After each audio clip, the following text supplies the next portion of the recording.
Right.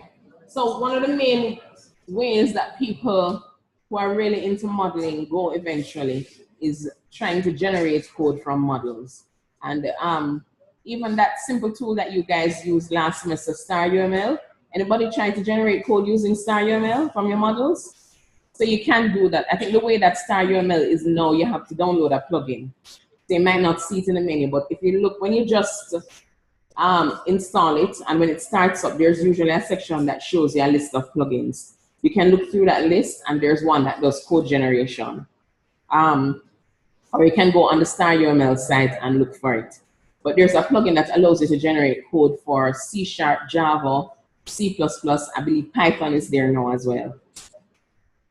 And that's very, very, very simple code generation, because the code is just generated based off your classes.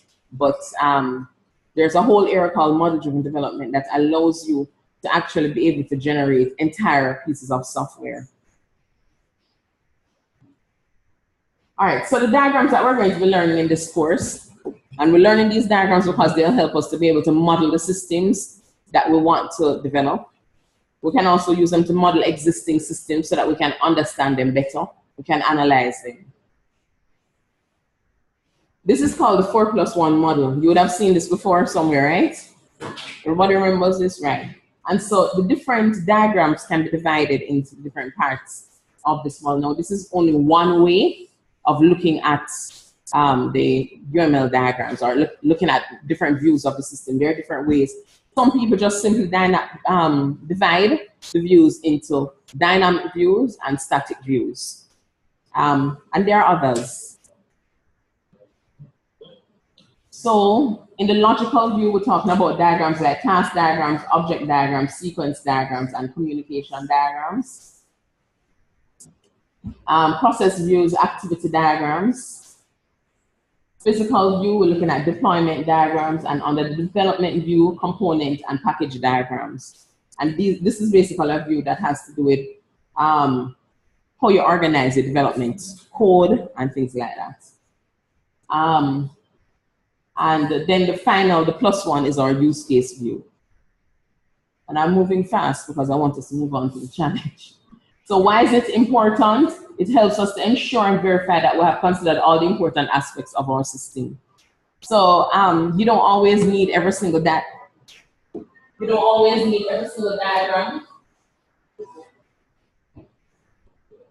For a system, you don't always need every single diagram. However, it's important for you to do some kind of, check and balance to ensure that you have represented all the different perspectives.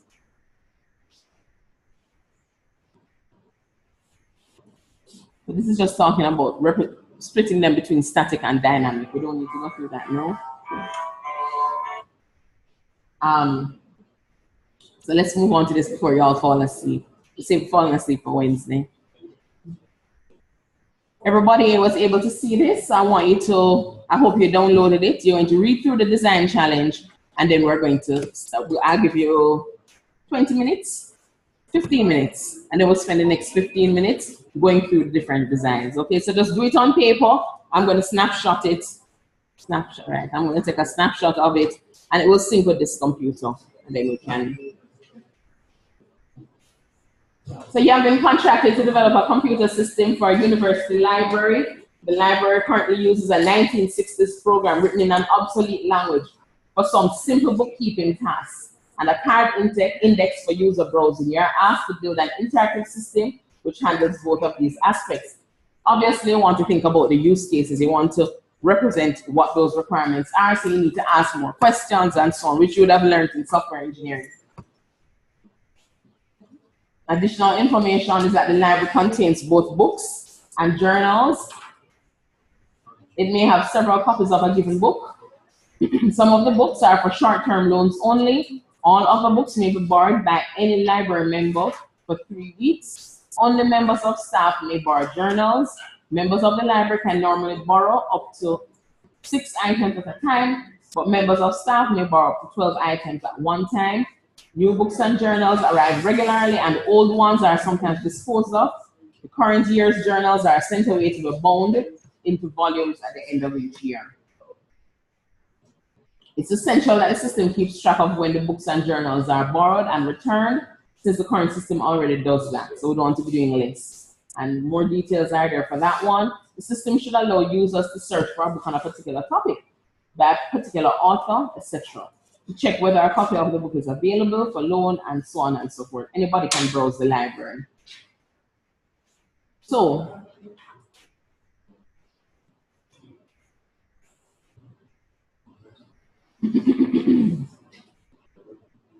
one of my slides is missing now. No. So what I want everybody to do now is to try to do the use case diagram for this. Based on what you saw in the video, based on what you learned last semester, try to put together a use case diagram for this. And I think some people would have tried it already because they had it from Friday or sometime over the weekend. Just 15 minutes.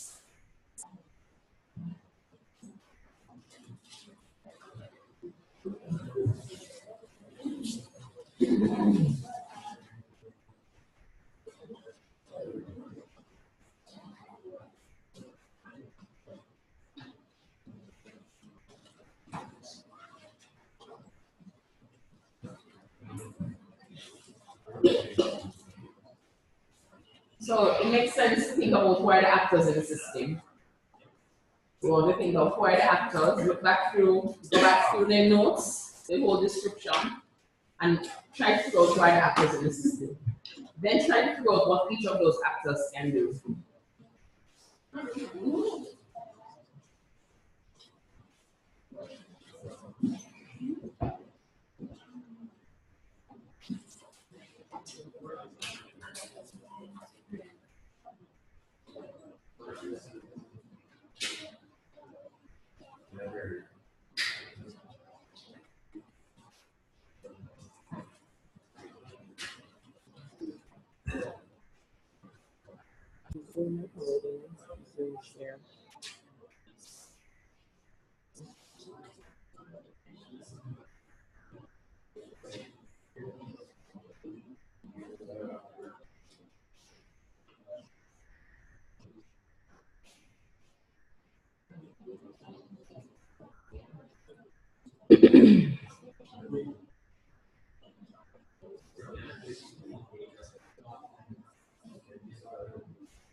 Okay, 15 minutes is up now.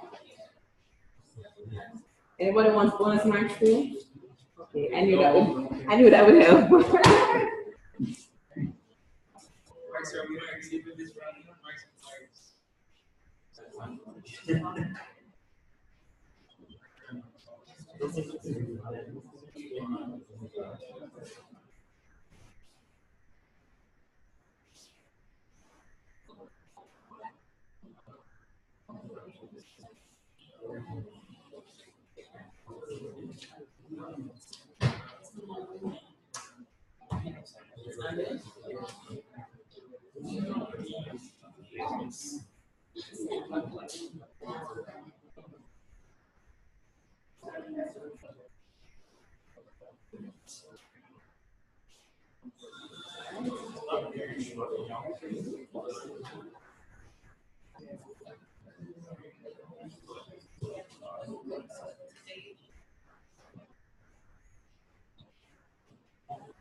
Anyone else wants to share?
Anyone urgent needs scriptures?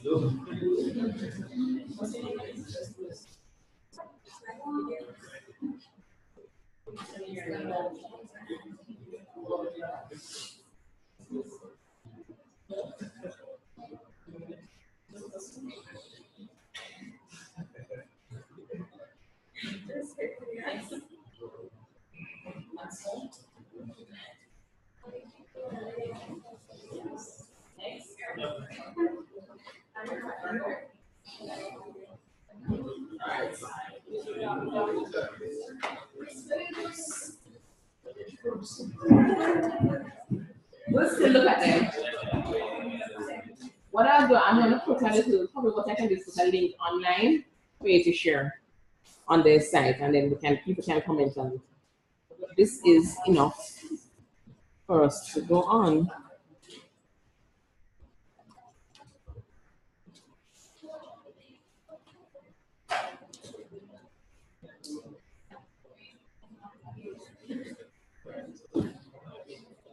Okay, they're coming up.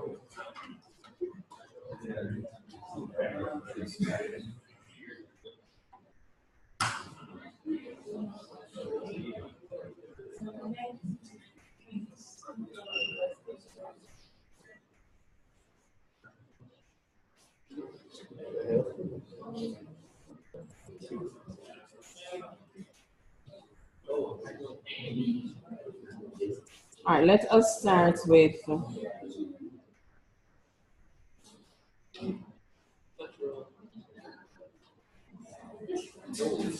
the handwriting is kind of small. I'm so very nervous. All right, so this person, all right, so here's one. And we'll have a library manager and we'll have library members. So we'll have library manager and library members. Are there any? I will have non-members. Any actors are missing? Staff. Actually, I spoke about staff. It sounds like the university staff, but maybe it's the library staff, but it's not just the library manager. That makes sense? Yeah.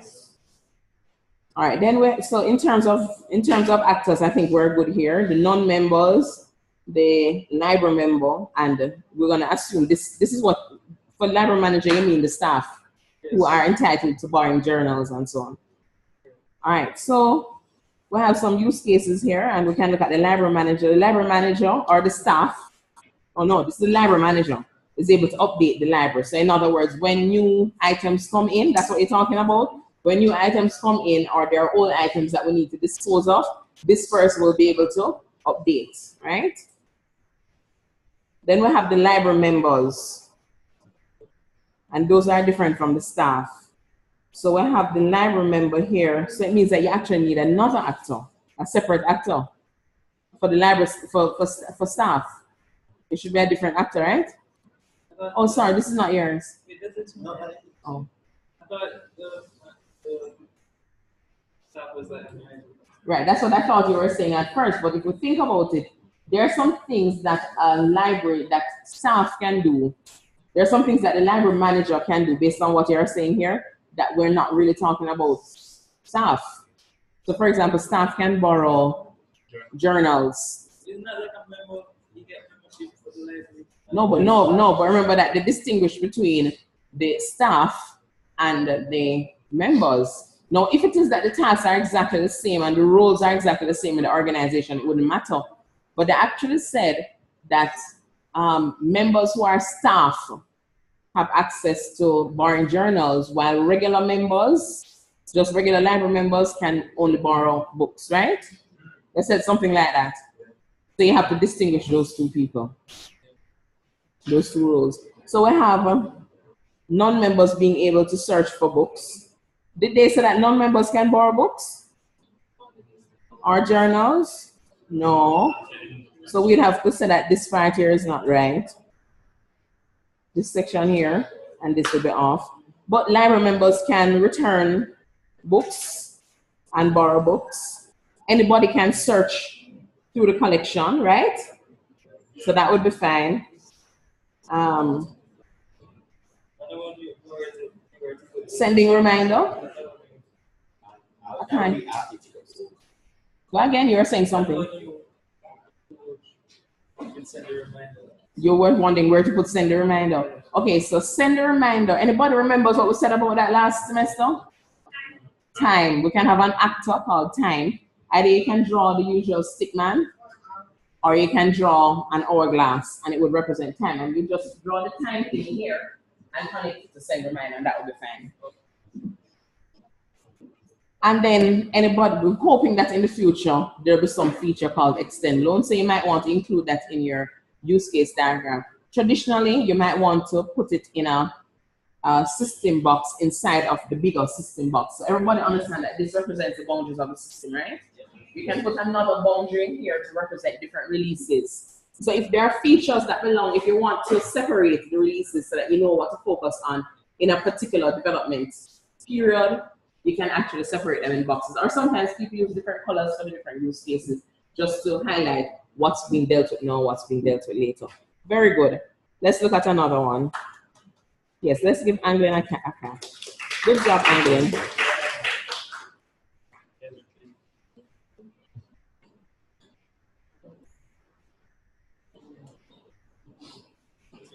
Kiwane, you want to say anything? All right, so this use case, the use case is, my goodness. Yes. Okay, he wants to talk about his diagram. All right. All right. Is this loud enough? All right. Just ignore that. Yeah. So both member and staff can search books. Well, the member alone can search a book, but the staff can search a book and a journal. And it said that you can search by topic or author. And then after that, after you search the book, it would check how much how much loan they have taken, because it said you have a limit.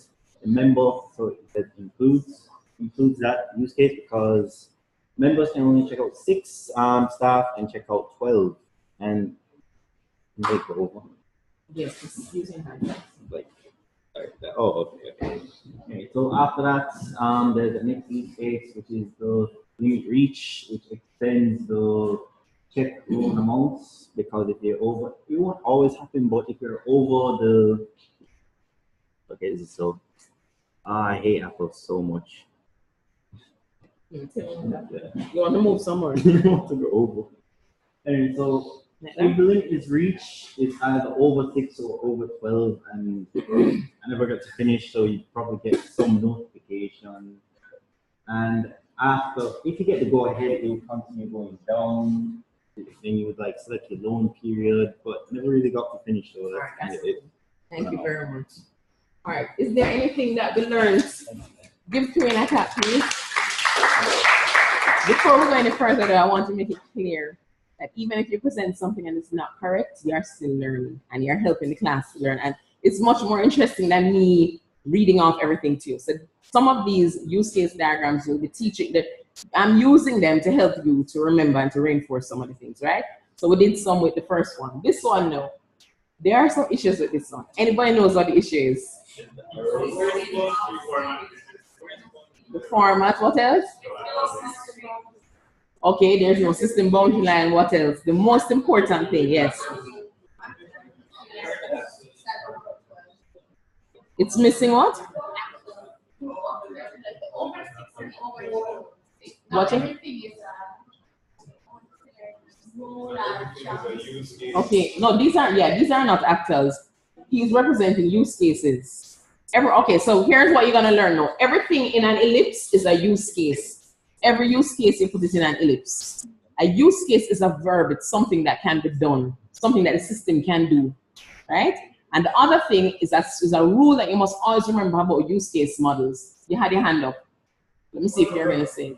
Anybody knows what that rule is? What does a use case diagram show? It shows what? It shows user goals. Huh? Tasks, kind of, okay. Is there something that it never shows? It shows what, not how, never how. So even though you're tempted, most times people are tempted to do that when they just start doing use case models, you don't try to put an algorithm in there, right? So there's another type of diagram that we're gonna do next week that deals with that, and that's an activity diagram, and these are the things you put in there. You put the decisions, what do you do if this happens, you go here, you go there. It's like a flow chart. That's when you do your those interactive stuff. So the main thing you want to use a use case diagram to do, which we're gonna go through all the details on Wednesday. The main thing you want to use a use case diagram to do is to say what those goals are. Don't try to say how you achieve them. Also, you don't try to link the use case diagrams together in order that they occur. Sorry, the use cases. Don't try to say first we'll do this, then we'll do. If you find yourself saying that, you know that you're going wrong. All you want to know is what. Remember, user requirements last semester is basically those top line things. You're not trying to go down into the system requirements, the details of, oh, the system is going to do this and the system will do that in order to achieve it. Remember that? We had the user requirements or function. I think that you had them as user requirements, and then below that you had system requirements. And system requirements kind of detail, this is what the system is going to do, this is what the system will need to do, and so on. You don't want that. You just want those top line things and you turn them into use cases. Thank you very much. I think we're basically out of time. Let me try and do one more. You guys want to see one more? Yeah, sure. Let's look at one more.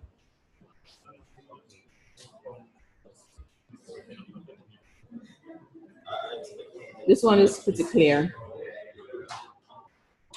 All right, so this one has the library staff. Yeah, library staff. It has time and it has book borrower. And we see the book borrower borrowing a book, searching, and we see the book borrower returning a book. That's good. Time is borrowing a book. I'm not sure why. Okay. Okay, maybe there's an explanation.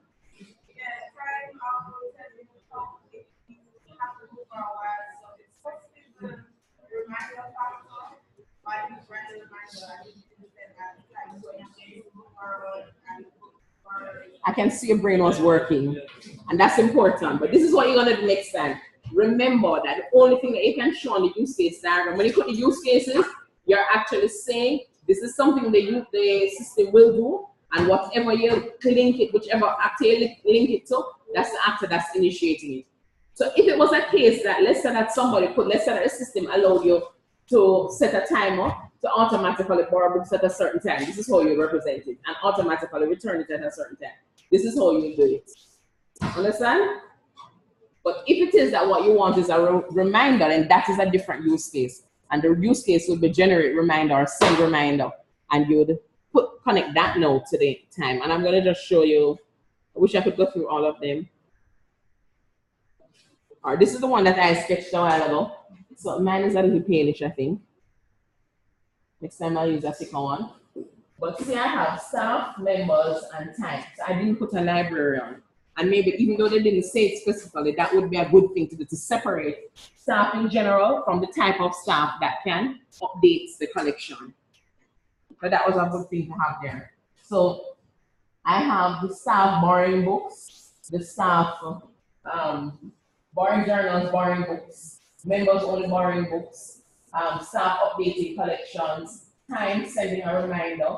I put a different color for extend loan, search collection, and so on. And I left these lines very crisscrossy and ugly.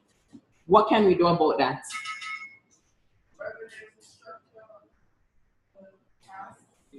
Yeah, so we can look into, and we'll talk about that on Wednesday, but we can look into the use of inheritance between the different actors to see, first of all, we need to check to see if there are a significant number of tasks or use cases that relate to both members and staff. And if there are, then we can put those into one and then inherit, yes.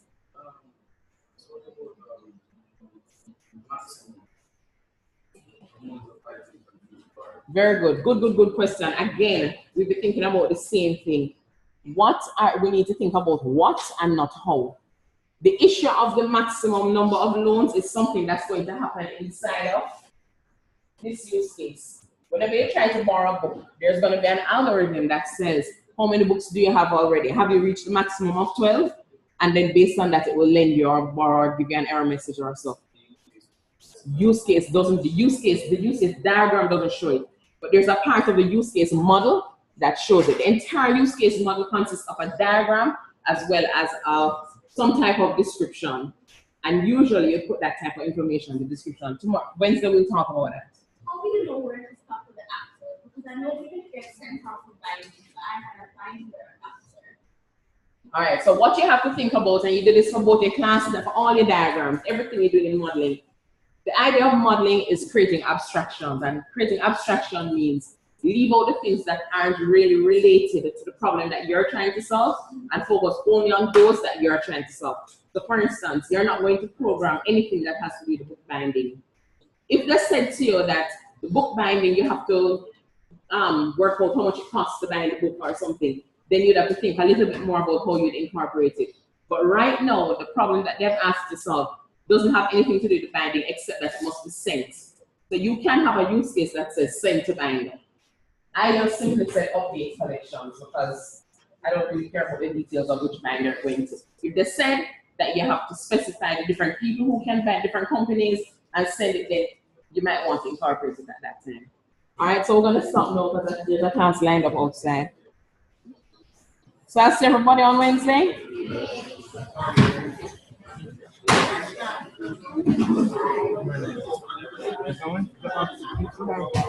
One user and then you check the user type.